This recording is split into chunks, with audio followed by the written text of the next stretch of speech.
Okay, we are now live. Again, hi there. This is John Gums with Dakota Grappler, coming to you on a Wednesday night. We're starting a little late. We've got two coaches joining us, special guests, both South Dakota coaches, and one has some great North Dakota roots. And then we have the two here tonight. We have Beau Voegeli, ex-Oaks wrestler, Northern State, and now head coach down in Lead Deadwood.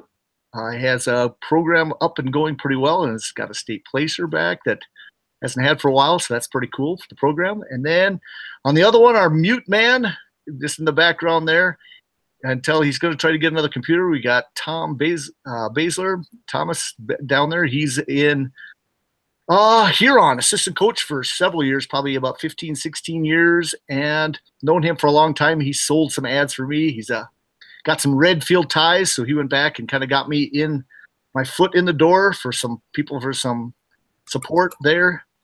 And we're hoping to have his volume back tonight so that we can hear his great wisdom as an assistant coach. You know, he's a great man, and he's going to be working a couple computers. He's had issues trying to get his volume going. So, guys, if you're watching live here, feel free, guys, to go into the chat, give us some messages. We are still pretty new. This is the 4th episode of Dakota Grappler, so I want to welcome you if you're watching for the first time. And I want to basically say welcome to my guests. So the first guy I'm going to introduce here, he's going to do a little bit of talking, and I'm going to just basically cue him in on a few things and let him speak, because I love young coaches. They've got the whole world at their feet, and they've got a new perspective sometimes going into some of these programs. So here's Beau Voegeli. First thing I want to ask you is how has it been since what's been the hardest thing as a young head coach? Let's start off with that type of question. Here's Beau. Hey John, happy to be visiting with you and everybody else. So being a young coach, I think a tough transition for me was coming from Northern State, winning a high school team title our senior year in Oaks, North Dakota High School, and then taking over a program that had 5 kids on it, and we broke one of those kids' arms, I think the second week. So we went to a lot of tournaments with 4 kids, not a lot of wrestling experience there. So that was definitely the biggest change. Here you started to come in. Keep going. Going from Corey Schall's program in Oaks of having 30 plus and expecting to win every week, going through that change was interesting in a town that cut wrestling for a while. So there was a lot of people not really knowing what it was about. It was kind of lost.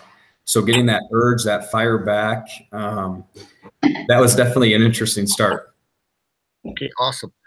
Okay, well, I'm going to hear his voice for the first time tonight. I'm going to see how it goes and ask you how the volume is for us, and then I want to hear you speak. This is Mr. Baszler. He's a super guy. Love talking to him. I've talked wrestling with him several times. Assistant coach from Huron. First question I'm going to ask you, and then we'll get going, is Wednesday night practice. How much wrestling do you still do, or are you more a manager? You hear me first thing? Yo, there, I'm hearing you. Yes, I am. Well, I just turned 50 during the season this year, November 14th.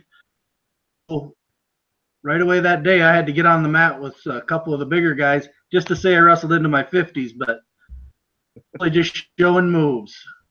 Well, that's good. Big guys have special moves. Are you a mat wrestler, or are you on your feet? I do a lot of, enjoy a lot of the over-under and the throw stuff. I work a lot of that with our guys, and we're lucky enough to have 4 coaches up there, so our own little spots that we kids with. Well, awesome. We got a little delay with you, but it'll be good. I tell you what, awesome. Glad you guys could come on. Well, I tell you what, we kind of got through our first weekend of wrestling, so I'm gonna first get through that, and then I'll get into some of your guys' background stories, because I like just talking, and then we'll kind of freelance from there a little bit. But now this first weekend, a lot of tournaments in North Dakota and South Dakota starting off the season. Now you guys can tell, where were you guys at this last weekend, and what do you got coming up this week? Let's start with you, Beau. We were down in the Southern Hills, a small town called Custer. They host a 2-day tournament this year. Used to be just a Saturday, but they moved it back to a 2-day. Before I got out there, I was told that more Wyoming schools used to come, but after a few years ago, they changed their start dates. So now it's mostly the Southern Hills schools, Rapid City Central and Stevens JV, a lot of the Class B area, and then a few Nebraska teams come up as well. Okay. Well, I saw you, Tom, out this last weekend. Tell us a little bit about where you were at and how you guys ended up doing this weekend. We were in Watertown. Watertown hosts a dual tournament at the beginning of the year. We get to see our conference teams plus a couple region teams. Guaranteed 4 matches. That's the best part. Every kid gets 4 because you're in 4 duels. 3 pool duels and then a placing duel. You know, finishing the top half, but that's a little bit deceiving because both pools 2 and 1. So they had to try to figure out what criteria was, and I guess we scored enough points during the matches to get into the 3rd and 4th match. The teams that were tied, so that tells me our conference is going to be really even this year. Okay. Who looked really good duels? Now, here's what's interesting. I saw Pierre there, and I saw some of the top teams, and I saw Watertown. Now, they look like they have a pretty nice dual team. I was impressed with them. Did they have them in the finals? I didn't get a chance to check the results. Came out, Watertown was in the finals against Mitchell. They defeated them fairly easily. They were beat by Pierre was beat by Harrisburg. Years, I think it's 8 seniors from varsity since the 8th grade. So they've been waiting for this year. Got them fired up, and they look to be a pretty good dual team also. How it'll go in individual tournaments for them when we get to the end of the year. I'm not saying they won't be good. I'm saying I don't know. Sure. Yeah, I was impressed. I went to 5-6 tournaments on Saturday, so I ended up in Sioux Falls, and I tell you what, Roosevelt, O'Gorman had some really nice wrestlers.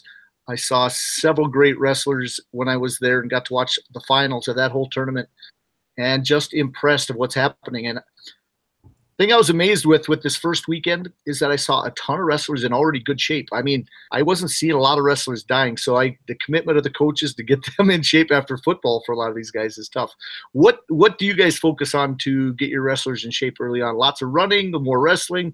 What's the commitment? Have you guys tried 2-a-days already just to try to get them in shape early on, or you just kind of wait for the season? Fire away, either one of you. We didn't do a lot of live wrestling the first week at all. We did a lot of technique and conditioning. We try to vary our conditioning, different goofy things if we can. Plus, we do a lot of sprint work here. We use a lot of CrossFit technique, and it's quite a bit with the kids. But I got to give our kids credit. They usually come in pretty good shape. How about you, Beau? This year I actually tried something a little different. Being at a smaller school, most of our wrestlers are 3-4 sport athletes. So they stay pretty active. I like that you said kind of the CrossFit term. The guys who are still willing to come in and lift during the fall, we do a lot of that kind of lifting, try to prepare your body for more of the wrestling style instead of just grunting 200 pounds every once in a while. And we actually wrestled more live than ever before to start off the year, just because starting up a newer program for 3 years, we basically just drilled every day with 5 or 6 guys. And now we're starting to change things up a little bit to try to give the seniors the best lift we can give them. How many guys do you have in your room right now, Beau? 9 through 12, we have 13 and 3 coaches. Well, that's pretty good. You got good help then. That's awesome. Yeah. How about Huron? What do you guys have in the varsity room right now? We're at right about just under 30. And we have 4 coaches and a volunteer assistant. And so it gets pretty full room. We'd like that number to be higher. It has been in the past. I'm fighting that in all our sports in Huron right now. Just a little bit of a drop in numbers, and we're trying to figure out why as a group. Sure. I noticed, I was privy to get to walk around with Legend, the old wrestling coach from Watertown, when we was there at your guys' duel, and he snuck me behind the construction. And they have a brand new wrestling room going up. Well, it's an old room, but it used to be their swimming pool area. And this is about they're going to put 4 full mats down. Talk about jealous for a big program. I mean, and it's wide open. They have some windows on the far side. They're going to have to figure out a way to keep a little heat in that place. But they could almost host a tournament in there. It's so big. It was amazing. So how big is your guys' rooms? I know that Mandan, they just got into a new room this last year, and it is phenomenal difference because just the space. We had a pole in the middle of our room. People would hit that thing, you name it. But it's amazing. What do you guys have to deal with for facilities there? Beau, let's go. Well, up on the hill and lead, it's been an adjustment for me because it is a heck of a lot smaller than Oaks and Northern State's new one when I was wrestling there. So we fit about 1 mat and a quarter with no shelf space, no standing seating space. It gets hot. It's in the basement, and the kids, they want to paint "Welcome to the Dungeon" in the wall this year. So we'll see. Not the jungle, it's the dungeon. Yeah. Okay, how about you, Mr. Baszler? We into the old Huron University basketball and gym facility when they shut down floor, but we have both sides on top. 20-foot wide space by, I'd say, about 130, 140 feet. We got both sides, one for middle school and one for high school. But it easily fits full rings. School was good enough to make custom mats for us that fit in there, buy for us. Okay, so you're more a long room than you're saying? Yeah, it's more long, and then we had a donor actually willing to put a roof on it. We had the walls built up, but no roof. Heat in and music all the time, and so we were finally able to get a roof because of a kind donor, and we really like our facility now. We got 2 offices, and it works well for us. Well, that's pretty good. Yeah, having a little bit of trouble hearing you now and then, but we'll manage. A couple other things with that. I talk about how to motivate wrestlers. Do you guys ever have a practice where you just crank up the music, put on music, just get them going and do a music practice? Have you guys ever tried anything like that? Whoa. Yeah, all the time, especially when we had the lower numbers. You had to drill it. You didn't want one guy being on bottom all of practice or nothing. So we'd crank it up. We'd blast Taylor Swift and Justin Bieber and drill as hard as we could for an hour and a half and hope the kids got into it, and then have some fun at the back half. With Taylor Swift, would they just be mad when they're leaving? Or sad? Hey man, all styles, Yeah, okay. How about, I could see classic rock coming out of the Huron room. What do you got going on there? That's exactly what you get to hear in our room. We, I'm 50, like I said. Dan is actually older than I am, so we're a little old school. And the music thing, we weren't beginning, but yeah, the kids started bringing in music from our era. We were pretty into it, and so every now and then, some of these younger guys want to throw a little rap music in there, but that's kind of hard to do these days with the language on it. So, when I say that. Oh yeah, I've got a few words for rap music, but I'll keep them off the air. No, it's pretty good. No, we've always developed so many different techniques of try to motivate kids and try to keep it so they can keep a smile on their face. Wrestling's tough, it's grueling, and certain days of the week. If you had to pick the toughest day to practice of the week, is it the day before a duel, before early in the week, or when is the toughest time to practice? How about for you, Beau? When we put out our team calendar, I already put out what days are going to be kind of a grind. We call them red flag or really hard day or whatever. I think the kids know now that our style, and I copied this from Corey Shaw, is the Wednesday before Thanksgiving, we go as hard as possible so they go to bed early. We don't practice New Year's Day, but New Year's Eve, we try to make them crawl out of there too, so they aren't up to no trouble in the evening. Okay. How about Huron? What's some stuff they do there? Well, probably our toughest days are, like Beau said, Christmas and Thanksgiving. We go early, mainly because we have kids who love to hunt. It's kind of a Huron thing with wrestlers. They love to hunt. And so we don't go too early where they can't deer hunt, but we go early enough where they can get out and shoot some pheasants.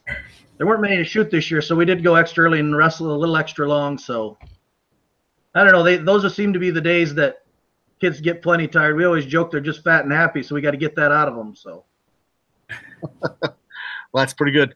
Yeah, I always thought that the Christmas break was usually the toughest for me as a coach because I so wanted them to be focused on the second half of the season, and so it's one of those where they're just not, because there's no school, there's so many other distractions. So I think that was probably the hardest for me. But okay, next, let's talk a little bit about keeping kids in wrestling and how do we do it as coaches. First, Beau, if you had any issue with kids that start and then wanting to quit, and if so, what are you trying to do to keep them out? To be completely honest, that's been a big issue for me. Not being here too long yet, I do think there's been some engraved way of thinking that I took on rather than promoted. So when I took this job, the AD said, your biggest obstacle is going to be keeping them out for sports after 8th grade year. And I went, oh man, I can't imagine this, coming from Oaks, you're on the varsity already. It should be a smooth transition. Well, I found out it was as hard as he said it was going to be. But so I spend a lot of time with the youth. I try to get them interested in the fun part of it. I try to get them used to enjoying working hard in practice, enjoying things like push-ups, doing push-up challenges for beef jerky, stuff like that, having the high school kids help.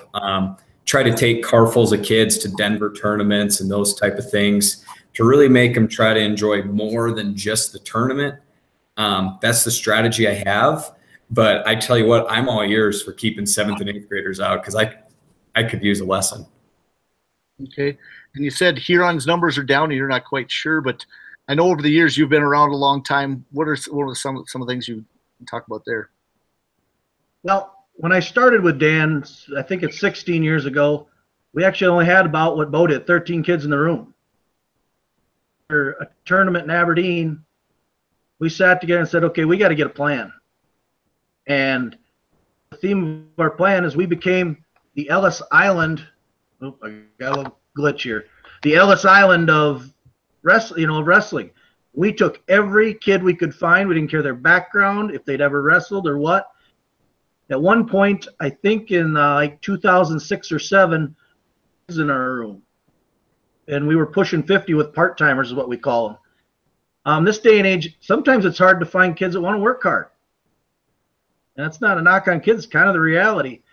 One thing we've tapped into now at Huron, 40% of our population is Karen, which is people from Burma that have been moved out of Burma because of their government conflict. We've had a couple really good varsity wrestlers, a state place winner that is Karen, and we're really trying to push that population. It's a smaller, very strong population of people genetically, and we've had success with them. Real barrier for us, obviously, is the language barrier, which I deal with at school teaching too, but we work hard to try to keep those guys out and get those guys to really help our numbers because they're part of our school and they're very good wrestlers when we get them committed. Well, that's good. I know that kids programs are number one, and then having a teacher in the school system to keep the numbers. I feel that that's a major issue in a lot of the smaller schools. It's happening in Mandan. I know we've got a head coach that switched over to the Bismarck school system, and I love him to death, doing a great job with the program. But I think the overall picture, and maybe he's even watching tonight, I'd love to have Luke on in the near future.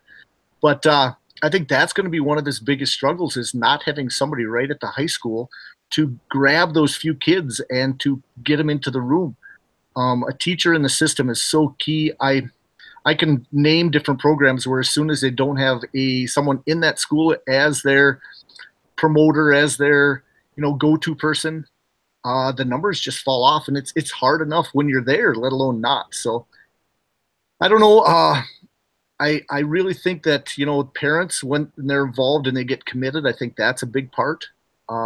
We used to always do things so that to get the parents involved early on. If it's bringing their special dish to the coach's room, whatever it is, during your tournament, or you name it, and then also the next thing is getting girls involved. Not they don't have to be wrestling, but I see the cheerleading aspect. I see stats. I see all that getting more people involved. What are you guys doing with, let's say, both girls wrestling and then with your stats and so forth? How have you done getting other people involved with the sport that might not be participating also? Anything from you, Beau?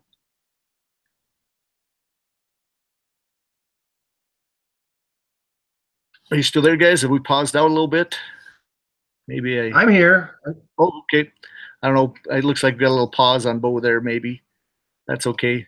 That happens. Okay, what's happening out in here? What are you doing there with the women? Our managers are always female, unless it's a wrestler that's hurt for the rest of the year. And, it's not so much the boy-girl thing, but they just always seem to be great promoters of the sport. It hurt that Dan and I both had daughters, and his daughter was a manager, and my daughter was a couple years younger, and she was a manager. And it seems like those girl managers have always helped get us guys out, and because they kind of know the guys. And let's be honest, then when a girl tells you should wrestle, it means a lot more than another guy. True. It just seems like it works better. We used to have cheerleaders, and that we always figured that was great for the sport to expand it, because we always figured, cheerleaders eventually are going to grow up, get husbands, have families, and then you got future wrestlers. But we actually don't have girls cheerleading anymore, which we kind of enjoyed it when we had them. They were like part of the Tiger family. Okay. Did you guys keep them on the bus, have an advisor or anything like that back when you did? How many years has it been since you have had cheerleaders? It's been 2. What happened is we had 5 senior cheerleaders, and they all graduated, and none of the girls wanted to try out after that. It's what happened is competitive cheer in the fall has become very big and very popular in South Dakota. And I'm a proponent too. My daughter was one of them. But even like my daughter didn't want to be a sideline cheerleader. She wanted to be a manager. She wanted to be closer to the wrestling part. And girls just don't want to do that. They want to, other things. I wouldn't have it. I would have no doubt that our 2 managers be cheerleaders, and they certainly couldn't be cheerleaders. But that's just kind of the new wave of kid today. Right. But I tell you what, I look at the Mandad stats. Both of them are sisters of former wrestlers or current wrestlers. So very true, getting them involved. Good to see you back, Beau. I get paused out a little bit. What are you doing with the females? And one more for you before I let you go, Tom, on that part. Have you had any female wrestlers wrestle for you yet? We have not. We don't say no to it like you hear some people say. We actually, Ronnie Heaton from Brookings was a state place winner. We had a very close relationship with her. I actually introduced her to my niece. My niece is actually graduated from Sioux Falls Lincoln back then, and she actually ended up going into MMA, and she fought in the UFC for a while. Her name was Shayna Baszler. Of wrestling, doing pro wrestling with the WWE, just starting out. She has come back and done clinics and stuff and really tried to help it too. And I think it's great for wrestling, and I do think it'll help numbers. Okay. How about you, Beau?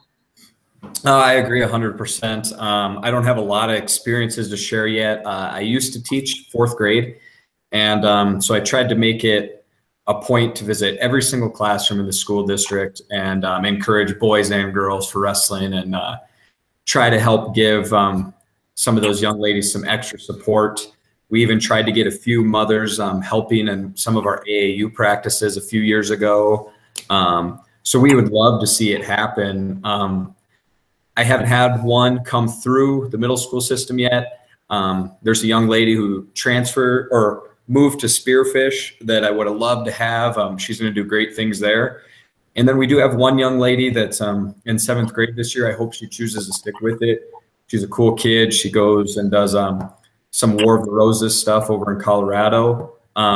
So I'm trying to learn more myself to, if that situation presents itself, which I hope it does, we can do more than just have her on the team. We can help promote, help support, and help excite other people. I think my wife had never seen much wrestling before we met, my senior year in college, and instantly she was a Heaton fan because so I think it's important that we support that and keep it going. Well, that's very good. How about stats? You have females travel with you and everything else? Yeah, this year we have 2 kind of full-time, 1 half-time, 1 sister. The other 2 are just great females. Like I said, that connection in our town was lost when there was no wrestling. So we just got 2 very intelligent young ladies who are just willing to help us out, which is great. How do you do it with your co-op for practice, for getting the kids together? Have you had the idea of, do you have duels at either location, or how do you do it as you're combined with the 2 schools? Actually, it's been the Lead Deadwood School District for a while. So it's 1 school district. We don't even really consider it a co-op anymore. The elementary is on the gambling strip in Deadwood, and the high school, middle school are up on the hill in Lead. And we're all together, and all the high school activities are up in Lead now. Okay, I didn't realize that. Okay, that's I'll have to. It's interesting because when you take the back roads through Deadwood to get to Lead, I've always wondered, where the high school actually was. I've never been to it, so I'll have to come up and visit you. Yeah, that'd be great. Okay, how about wrestling camps? Have you had one yourself, or do you use any in the local area that you'd like to go to? Lead Deadwood area. Oh, right off the bat first, because our numbers were small, we brought guys out. We brought out a few college wrestlers one year. We brought out Josh Nolan, who was an assistant wrestling coach at Northern State at the time. He was one of my coaches, and he helps run Legends of Gold now. Rocky Burkett has been out as well. And then this year, Northern State had Metcalf out there, and so we took all of our kids out of town just to kind of spend more time together, put some miles on. And in the 3 years I've been together with the kids, that's what we've done. And we try to push the open mats because they needed to figure out my stuff too, since I was new with them. Okay. How about you guys in Huron? What have you guys been doing for camps? This year we've had Coach Bono come from SDSU to our gym twice the last 2 years, but this year we kind of changed it up and we went there for one of his week-long intensity camps. It was really good. He had a lot of high-end people. Of course, we also have kids that go down to Legends of Gold down in Beersford. They just do a great job there. And we have some kids they kind of do that on their own. We help set it up in our wrestling club. And it's really been beneficial. It's a little bit of a trek. It's over 2 hours, but you get a kid that's committed to wrestling, really loves wrestling. That's nothing for him. Okay. Now, I don't want to get controversial, but Legends of Gold was kind of, there was the 2 sides of it, of being, it's such at a high level that people didn't understand the whole aspect of bringing in kind of a unique, how could you say, high-level wrestling camp where they were bringing in somebody every week, and you name it, and then they'd get these people commit, and there was the big thing about them recruiting, and you name it. So it's, I'm not sure what the coaches feel about it, so I'm going to ask kind of a tough question. Is there a place for Legends of Gold when it comes to camps during the whole year, or should a place like that be running just, summer and out of season? It's a tough question. What do you guys think? Yeah, I'll go first. I've only met Terry Pack 2 times. I've never met his son, Cody. I think in my wrestling days, we were at some of the same tournaments, but I never visited with them.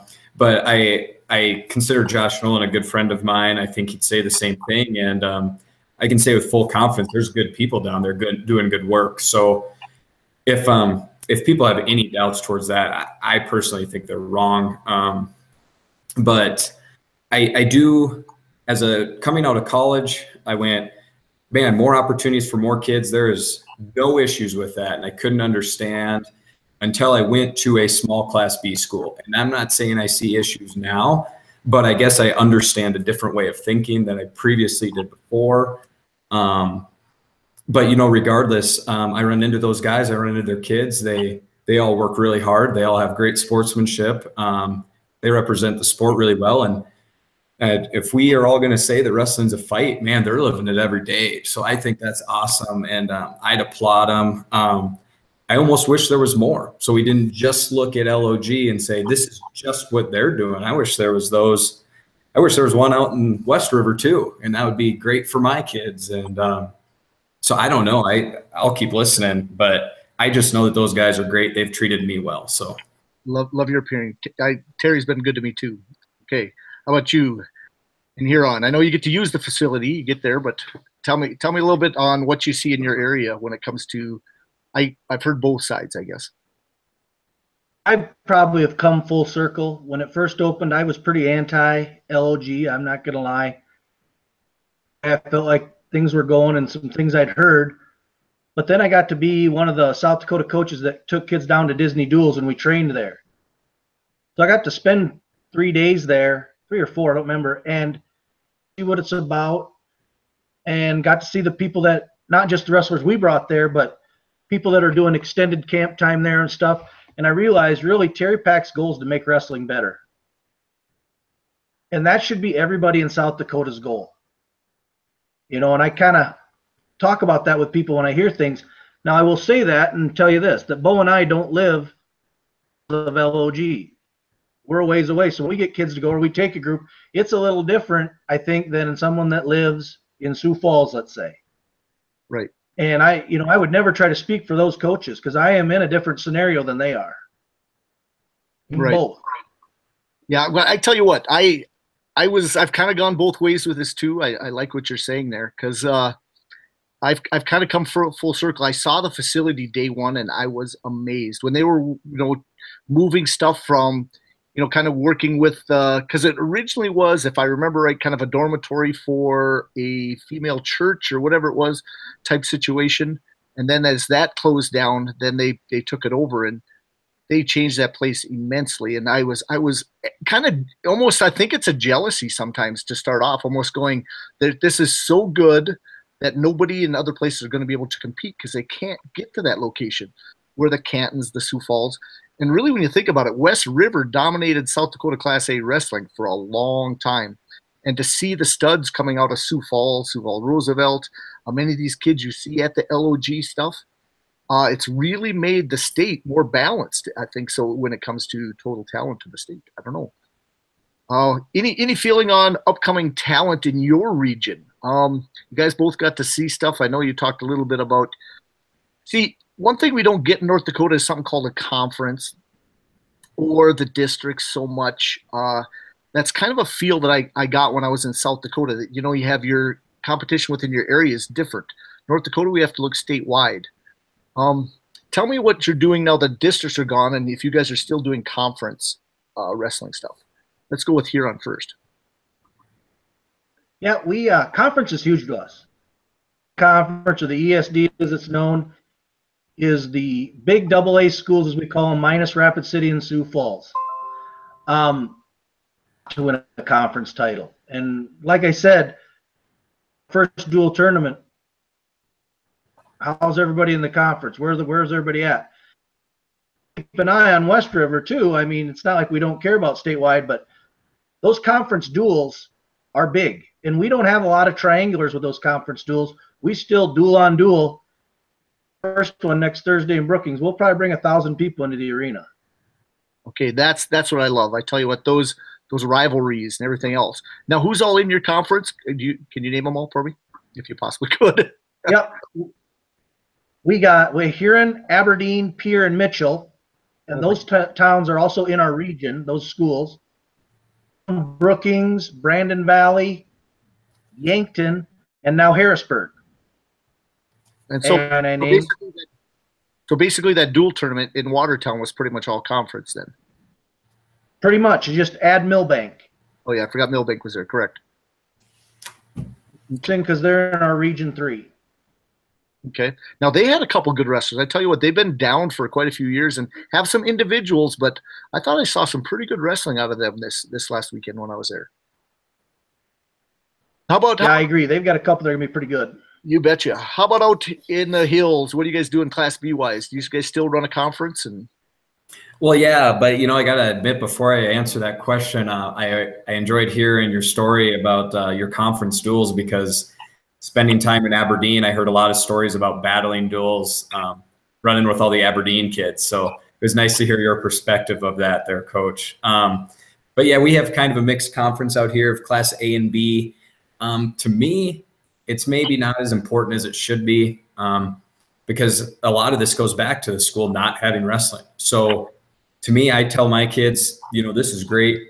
This is if you win the conference, we have a conference individual tournament.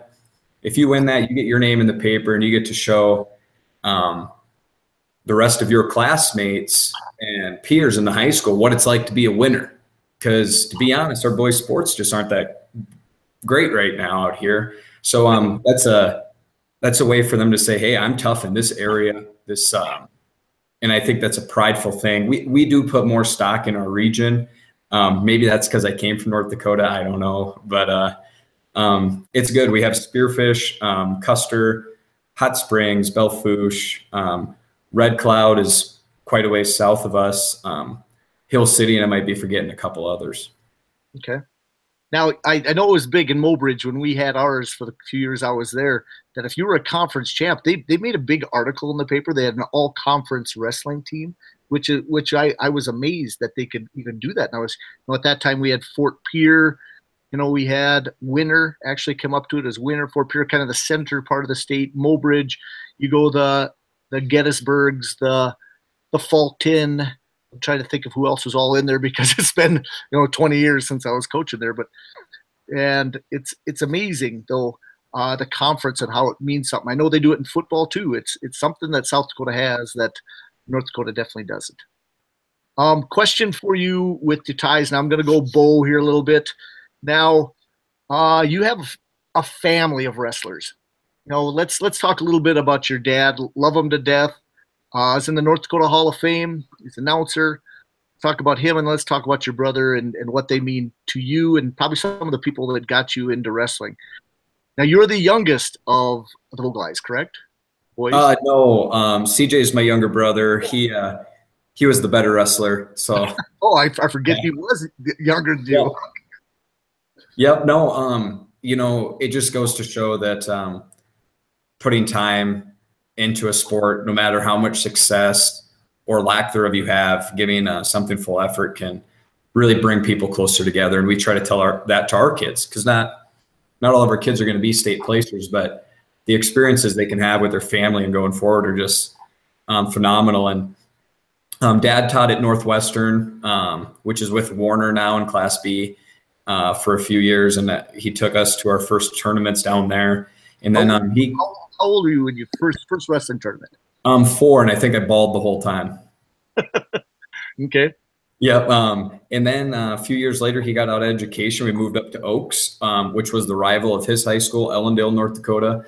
And Dad got the Pee Wee program going with a few other dads. Lope is a really popular name up in North Dakota now, and rightfully so. And for a long time, it was the Voegelis, the Lopes, and a few other kids going to Pee Wee tournaments. And before you know it, there was 50 kids out, which was great.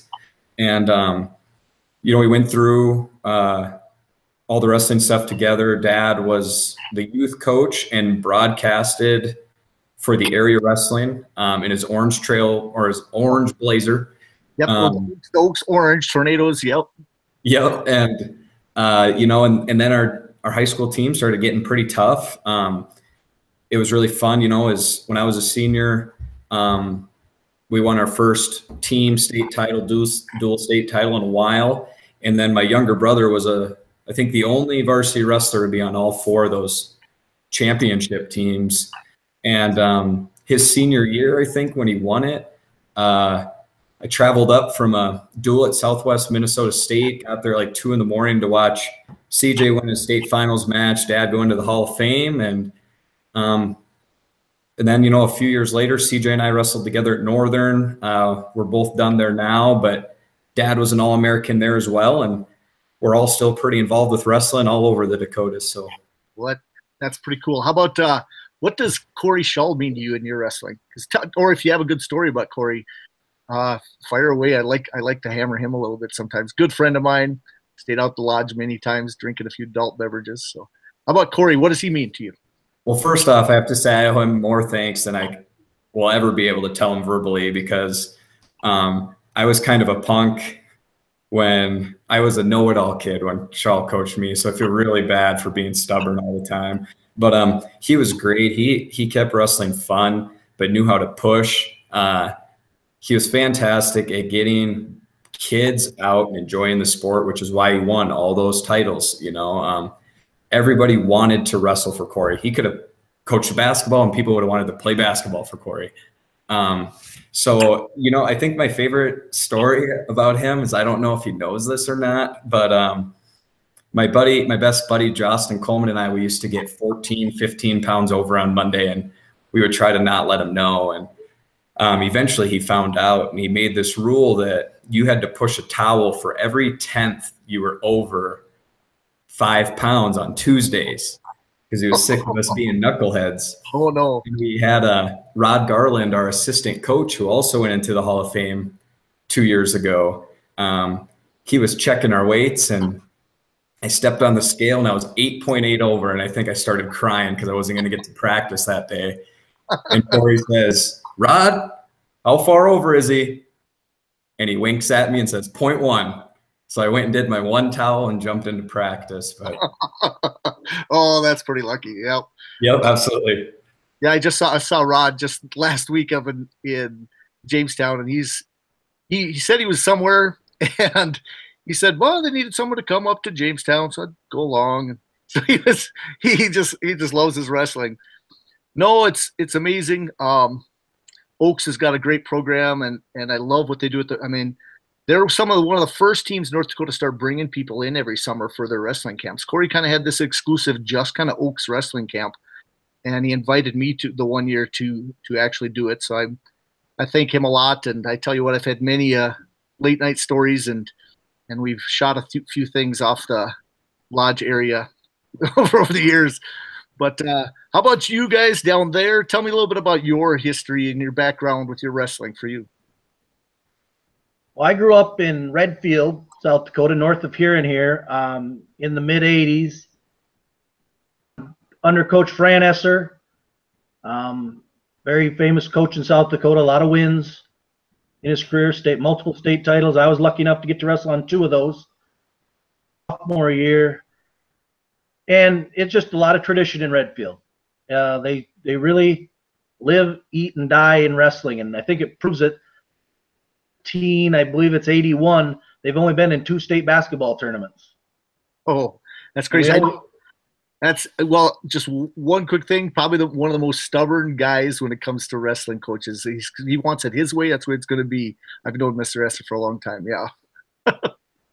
Yeah, there's only one way, and that was Fran's. I was lucky enough that my senior year was one of those basketball teams, so we had a lot of good athletes, and Fran, he loved all sports. He was actually, my senior year, was my football, my wrestling, and my track coach. And trust me, we got sick of each other by the end of the year. So I owe a lot to Fran. He got me into teaching and coaching. And he, along with, some of my other mentors, when I was in high school, his brother Chris and his brother Mike also coached. So I just had all Essers coaching me, and we were kind of like hillbillies up there in Redfield, but, we loved wrestling. So. Oh yeah. After that, there's nothing like growing up in a wrestling community. We're all 3 of us are lucky to do that. Napoleon that's what they were known. Oaks, I tell you what, they've had a lot of great football teams, but really when you look at the history, I think Oaks is a wrestling town. And then you go to Redfield, there's nothing else. I mean, a little bit of baseball for you guys too, but that is wrestling. Okay, tell me some more. How about? I know you went and wrestled in college too. Tell me a little bit about some more of your background. I wrestled at Southwest State. I originally thought I should be a good baseball player, and I went there to play baseball. And after a year, I started wrestling. Wrestled behind a 2-time All-American, but that was okay. I was just wrestling. I was happy about it. And then blew out my shoulder.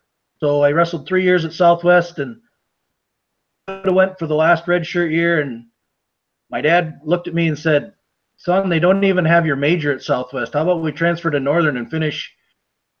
Because they actually didn't have secondary ed at Southwest at the time. And I made lifelong friends there through wrestling and through some other guys.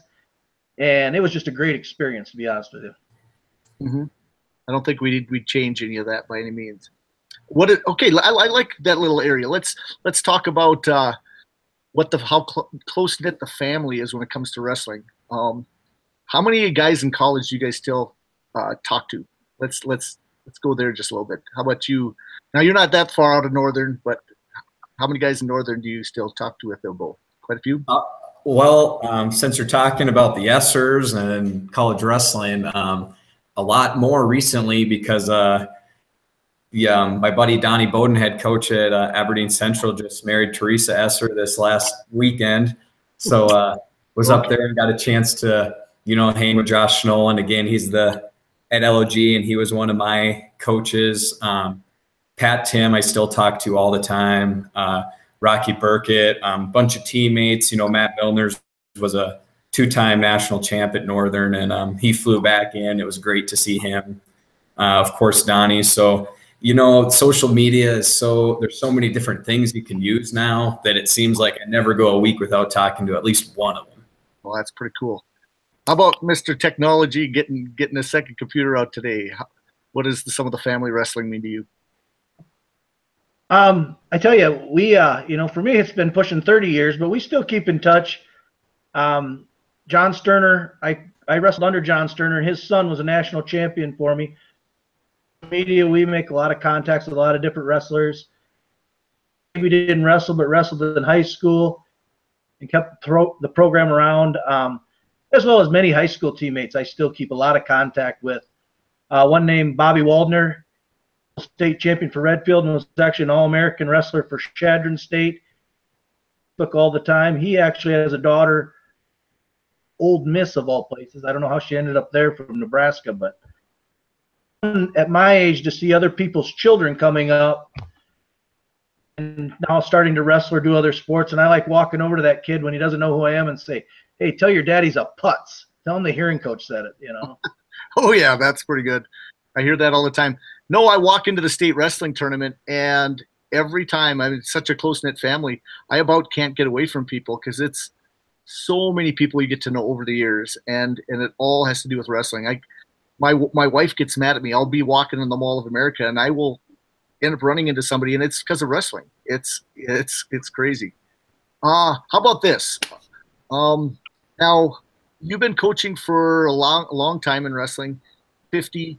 Do you have any sights of retiring, or are you just going to be a lifer in the wrestling room, or you're going to sit back and just help out programs? What are you going to do?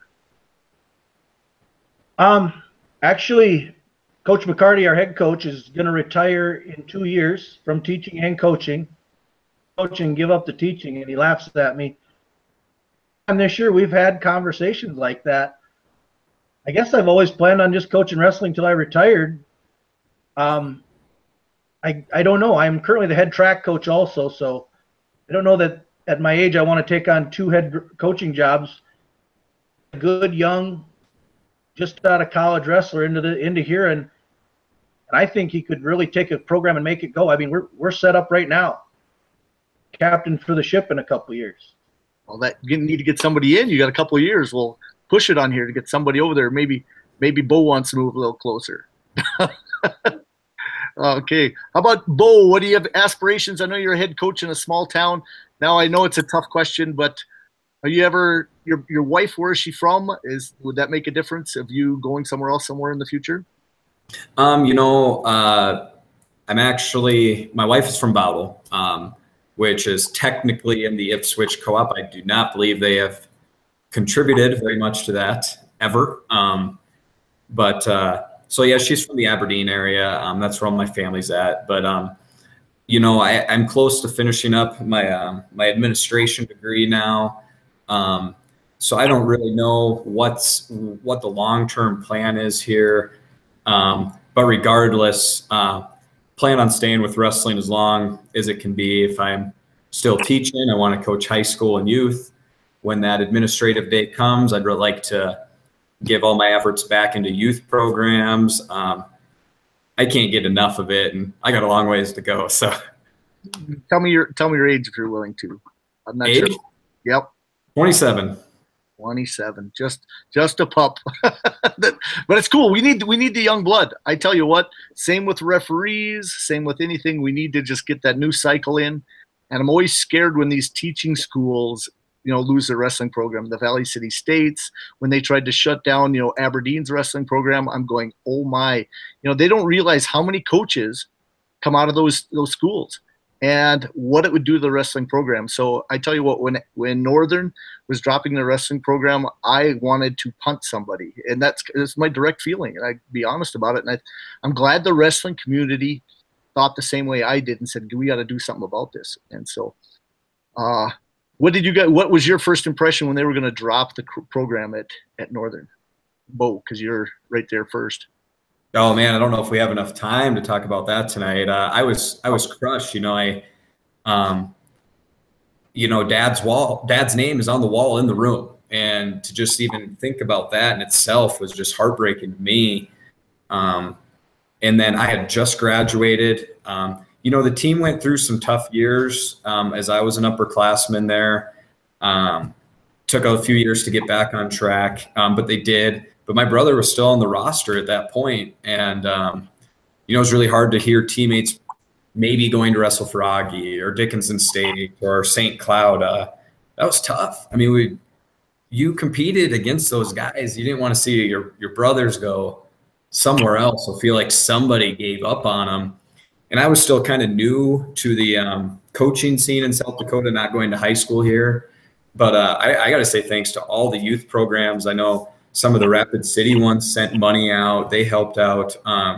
It was a total team effort, and I'm thankful for everybody. I met my wife because of wrestling at Northern. So I was crushed. I almost tear up even thinking about that. It was just a few years ago that happened. Yep. How about down in Huron? Oh, I was the same way. I just couldn't believe that they would make that move. And I was like you. I was worried about where the coach is going to come from, other than Brookings. Black Hill State cut the wrestling program, and they were rivalry between Southwest and them, even though it was a long ways away, because we had a lot of similar recruited guys from the same area. And when they lost theirs, I just went, oh, that's, I was just crushed. And I hope Northern can keep it going. I think they can. I think it's solid. In my career, where what can I do from the outside looking in to help that out? Through the Coaches Association, we said, hey, what can we do? Mm-hmm. Northern has it, and I think they've got a great coach there that'll make things go. Are you involved in any part at the higher level when it comes to committees or anything with South Dakota Wrestling, Tom? I'm not right now. Dan is on the advisory committee, our head coach. That's what I thought. Okay. Right. Okay. Now, anything with the rules this weekend when it came to knees down and out of bounds? Now, I tell you what, it was a nightmare. I saw it twice happen where a kid had a kid in an inside cradle, and you teach a kid to drive on his toes. And he drove him out of bounds and got a pin staying on his toes. And I'm going, don't the knees have to come down? And I don't think they all understand it quite yet. Anything happen with you, Beau, first? Oh, I'll jump in. I'm still about it. We were on the negative side of the rule change all of last weekend. I'm usually not very vocal during matches, and I thought I was going to lose my mind. I felt so bad for the officials that it's even that tough to try to make that call. But I'll tell you why we got to get this fixed is the top is one part, but the situation we got into that was just crushing was a reversal. And we got the match stopped in a 9-9 match, or we're down 7-9. We hit kind of like a reverse headlock from bottom. Freshman, those moves you teach the first day of practice. Yeah. And we drive him to his back, goes out of bounds, and they stop it. And I go, no, we're going to pin this guy. And when we stopped and we all calmed down and the refs were great, but I just said, we got to get this fixed because if we're going to call them out of bounds, why wouldn't I just go out of bounds and go back to the middle then? So in trying to encourage wrestling, if you're going to get a reversal on the edge to the back, it almost stops it. So that's the situation I'm trying to share with people out there. It's not only top, get the reversals on the edge. And I think we got to get this right so that we're not all beating our heads on the wall and come state and Sioux Falls time if we accidentally have something tough happen. Cost a kid, yeah, definitely. Well, how about down in here on what do you know? Well, there's a fundamental flaw in the rule, and here it is. When you have a kid on the mat and you're pinning them, the referee has to look at his shoulders. He can't watch the toes and the knees if he's looking at the shoulders, and if he's looking at the toes and the knees, he's not looking at the shoulders. 5.5 to 6 feet tall. That means they're that long. I mean, when you just think about it, it can't happen. I don't think they thought that all the way through. Watertown tournament, long time, a respected official, and he's also on our activities, the South Dakota Activity Association Board of Directors. I'm hoping he leads the charge to try to get a change, a deviation this year. I agree with Beau. It can't wait till next year. There's going to be some major mistakes at the Rapid City Invite this weekend, and it's going to be very glaring in a big scenario tournament. And I think that's too bad, but we all know it's going to happen. Mm-hmm. I saw it happen where they were supposed to count back points, and he was watching the toes so much he didn't start his count. So a guy's on his back for 2, almost 3 seconds, finally notices that he's on his knees, looks over and starts counting, gets a 1 count, and he was on his back for almost 4 seconds. And you're going, oh my, the kid lost 2 points there, and the kid ended up losing by 1, a Sioux Falls kid. I saw it in the finals. And I'm going, no, it has to change. And they even had 2 referees. So if you had 2 referees in a match, it's still almost impossible because you're really, as an assistant, just helping out, and you really have no decision on what the score is going to be. You can kind of tell him, yes, knees went down, or confirm that while I was watching the back, his toes went up or whatever else. And so I think the rule is asinine. I straight up forward right now, it does not work, and it doesn't function right with how wrestling is. It's not college. We don't have these large mats to be able to get stuff out of bounds. You think of the edge of the mat in some of these smaller gyms, you're looking at trouble. You're looking at injuries and everything else working on the edge of that mat, because you can drive a kid out of bounds and still try to get back points, but yet got the kid's feet could be out of bounds, or on the gym floor. So I would be with you guys. I would want this to get corrected somehow. Yeah, definitely. How about any other things? I think most all the other rules are pretty standard. How about South Dakota gets to deviate from some rules, and they still go back to this thing, we don't want to deviate from the national rules. And I don't understand that, because they allow, for example, people weigh in at home. That's a national rule. You have to weigh in at the place. And so this fight that South Dakota High School Activity Association has with, we don't want to deviate from the national rules, it's wrong, because you can go right to the High School Activities Association page, pull out their list of how they deviate from the rules. It's right there, and I published it in my book many different times. So I don't know. What do you guys think about? I think that if you're traveling a long ways, it makes sense to weigh in at home, but I've never trusted it. I love coaches to death, but you have an athletic director weighing a kid in versus other coaches and everything else. How about the one rule I do like that South Dakota does, and maybe I'm talking too much myself here, but I like the fact that they've changed their certification type situation where you have to weigh in at half of your weight classes at your lowest weight class you're going to participate at. In North Dakota, they allow you could change at regions and go down. It makes no sense. So any rule things that you see out there, either one of you? I wrestled for Corey again, and with the North Dakota rules, and I lost more weight than I should have, and I still thought the hydration testing was great. I thought the amount of pounds per week was great.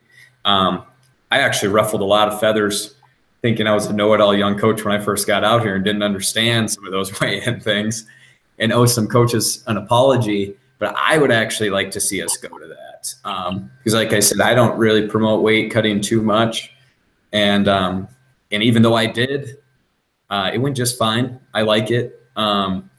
I don't necessarily like the North Dakota lets you wait for the regional, because then that doesn't almost make you put off weight loss and then you cut it really fast at the end again, which is what we were trying to get away from for a long time. But I also can understand South Dakota why they do it, because there are some odd body types out there where if you only let them lose 1.5 pounds per week, I've had kids that lost 6 and they were eating everything, both sides. Mm-hmm. Okay. How about you, Tom? Anything glaring out there you see? I like the halfway in rule. We liked it when it came. We've always anything we've never thought it as such a huge glaring issue, because so many times you wrestle on a Thursday or Friday and then wrestle again Saturday. Eventually, you're going to have a home weigh-in. Our dual weigh-ins are face-to-face, so we do a lot of face-to-face weigh-ins. And I even said we'd be okay if they put a scale mat side and gave you a singlet allowance and made you weigh that. If you really want to cut real bad weight cutting, take the big steps. Promote heavyweight cutting either. We're rather that people be in very good shape with very low body fat year round or most of the year round, when they're training. And I just think you got to take steps to do it. It can't just be lip service. No, I like that. And somebody mentioned that too. Put the scale on the side of the mat and step on, and it'd be amazing how weight cutting would change in the sport. I would do anything, but I really think that with what they've been doing with the rules switching stuff, I don't see kids cutting weight like they used to. Not even close. I mean, I never ever didn't make weight, but there were times when I know I suffered because I cut way too much weight. I should have been probably up a weight class my sophomore year. Probably should have been up maybe even 2 weight classes my sophomore year, and then up 1 weight at least my junior year. But guess what? I thought I was doing best for the team, and so I would do whatever it took just to maneuver around so other people didn't have to cut the weight.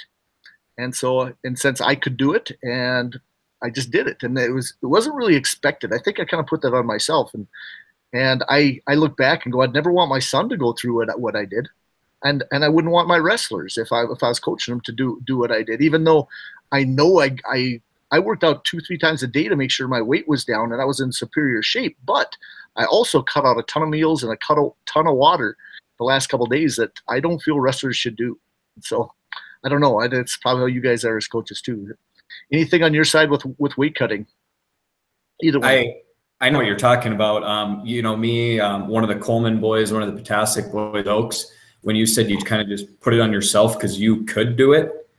Absolutely. We did the same thing. The duels were important to us. We said, who can make 135? And usually the last hand up went down to 35, it seemed like. I want that on my thumb on the table, the one who didn't get his thumb down. Yeah. And, we all kind of took a turn throughout being upperclassmen. But we all wanted to be in the lineup. We all wanted to win team state titles. We probably just shouldn't have gained 15 pounds on Sundays. Mm-hmm. Mm-hmm. Yeah, I'd agree with that too. I think sometimes kids make big cuts because they don't want to face a certain person statewide in a state tournament or something. Our theory always is, do you want to do it when you're not as strong in January or February because you've cut so much weight? Or should you be a little more natural, just losing a little bit extra fat and feel good in February and wrestle whoever at your best? You want your kid to wrestle at 100% peak. Much weight, we've seen many times where a kid's a terror before Christmas, and then come February, they peter out a little. Yeah, that growth spurt happens, and it becomes very difficult to make that weight again. Yeah, I've seen it happen many times too, but I've used that as a motivation factor. I don't know about you. You see that kid cutting, you are feeling strong. He's cutting his butt off. You want to catch him first match because he's not going to be ready. I've used that several times where, guess what? You have a bad matchup against a tough kid first round and he's cutting a ton of weight. Why not use it? And it's worked. You say, guess what? You caught him. He wasn't ready because he's cutting all that weight. So I don't know what other motivation things. Now, I've coached with a lot of coaches and some were awesome technicians. But the ones that I admire surprisingly the most is usually the ones that are great motivators. How about you guys? I'll shout out a couple names later too. One thing I've been fortunate enough to do is when you take over a newer program, there's not a lot of expectations. So we try to view it as, hey, we put the rankings up, even though they don't mean much, all the time, saying, hey, this is what everybody else thinks of you. Let's go knock these guys off. Let's go catch that Spearfish kid in the third period. Let's go get that Stevens kid in the third period. Let's try a headlock on the Sturgis kid in the first period. And most of our time together, my kids and I, it's been a high risk, high risk, high reward situation in those prominent schools. And it's been great. We keep getting better. They've bought into that. They don't like being told we're going to win a state title and no, we're not. So being real with them, they love it. You do the motivating as the underdog. That's absolutely great motivation. Yes. How about in Huron? What's your best motivator? What do you do? Probably one of the best things we did is when we moved into our new room and we brought it over from our old room. Every state place winner gets his name written on the wall during the year, and Dan's a painter in the off season, so he paints them on, and all our state champions get pictures as to come up, and it can be the kid that never placed but gave you 4 hard years of wrestling, maybe never even made varsity. About them, and we want to make sure our kids can relate to those people, and we talk about this kid or this kid. It isn't just the stars that have the pictures on the walls because they're state champs. It's everybody, because if a kid's with you 4 years, he contributes something, look up to him, and that's the motivator. And we've just found having a lot of success with that. And we write a lot of stuff on the wall like improve 1% every day, because the wrestling season's about 100 days. So if you improve 1% every day, you should be at peak when state tournament comes. Well, that's awesome. I like the motivation things. I don't know if you guys can catch it. This is one little plug for something that I look at. It's called Goalcast on Facebook. Phenomenal. It's all about motivation and different people talking about just doing your best. And I push that toward wrestlers is, always little things. If you just catch that one wrestler at the right time, it'll mean something to them. I heard Beau say it earlier. His dad's name was on the wall, and there's a pride factor to it. I've got my name on the wall at Century and in Napoleon. It's something that you don't get to take away. It is a big motivation factor for kids too. The saying that I meant something there. That is cool. I'm going to shout out, like I said, I want to shout out JJ Nelson. Now he's an assistant coach at Century, if you guys know him or not, but. Man alive, he's a big guy. He was the head coach in Mandan when I first started in Mandan as an assistant. And there were times that he let us do the technique, and Ben Beckler, great technician. But this JJ, I don't know somebody could motivate. He could grab a kid who is probably mediocre in talent and had them believe that they could run through a wall. And I loved it. It's one of those things that as a coach, you find somebody, or you find that talent, and you work them into those positions right. Century has about a half a dozen, maybe even 10 assistant coaches. But you go to the state wrestling tournament, and Gerald Lamar, good friend of mine, but he's a manager. He lets his coaches motivate the wrestlers that he knows that they can work with.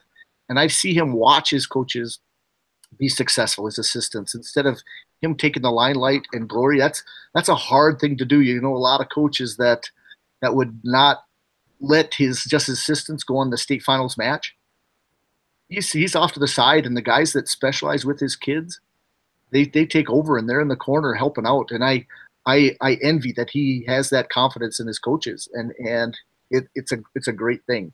Now this is being an assistant coach. Now I've always seen you as almost like a co-head coach. You guys get along so well. How many other coaches, again, you say that you've been running through in the Huron room? Shout out to guys that are helping out too. Yeah, I've been with Dan, I think 16 years. We're the longest tenured set in the state. Maybe we're just too lazy to ever move or anything. I don't know, but he's like a brother. He really is. Our families are close. Our kids are close. And then also we have in there Jake Houston. He lived in here and moved away to Wisconsin, wrestled for Wisconsin lacrosse. He's been with us 10 years. And then a name you Bison people are going to know, Jake Thielbar is in our room. And he comes over, and Jake is an All-American for NDSU and does a lot of our technique along with Jake Houston. And we're just lucky to have those younger guys, to be honest. And then we've added a volunteer assistant this year also that comes in the room and helps. And 4 of us have been together 8 years, and you don't see that very often, but together, and we're all good friends and close. And I think that rubs off on the kids too. That's awesome. Maybe someday you can have all that too after you've been over so many years in Beau. To shout out your assistants, who's helping you out? When I first came out here, it was just me. We didn't have a very big team. That was a lot of work, and we had to go and we stole our AAU coach, Joe Barrett, and we pulled him up. He works at the wastewater treatment plant, and we needed him. He had a relationship with the kids.